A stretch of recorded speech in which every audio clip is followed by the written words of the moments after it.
ارتبط اسم الظهير الأيسر البرازيلي مارسيلو خلال الساعات الماضية بإمكانية الانتقال إلى نادي النصر السعودي في صفقة انتقال حر عقب نهاية الموسم الرياضي الحالي، وذلك بعد فسخ نادي أولمبياكوس اليوناني عقد اللاعب، وكان من المنتظر نهاية عقد مارسيلو مع النادي اليوناني في يونيو حزيران المقبل، لكن أولمبياكوس أعلن قبل عدة ساعات رحيل اللاعب البرازيلي دون إبداء الأسباب، الأمر الذي أدى إلى تواتر بعض التقارير الصحفية التي أشارت إلى أن إدارة النصر فتحت باب التفاوض مع مارسيلو لبحث إمكانية التعاقد معه ليلعب في صفوف النصر مع زميله السابق كريستيانو رونالدو الذي زامله قبل سنوات في ريال مدريد الإسباني، لكن مصدر موثوق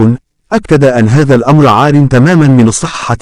ولم تحدث أي مفاوضات نصراوية مع النجم البرازيلي صاحب 34 عاما، وأشار ذات المصدر إلى أنه لا يوجد تفكير حاليا في جلب ظهير أيسر، لا سيما مع تألق المحترف الإيفواري غيسلان كونان الذي يقدم مستوى كبير وما زال في عقده عامان مع النادي، ولم يخض مارسيلو الكثير من المباريات مع فريق أولمبياكوس منذ انضمامه إليه في شهر سبتمبر أيلول الماضي، وكان في جميعها لاعبا بديلا إذ لم يشارك أساسيا في أي مباراة،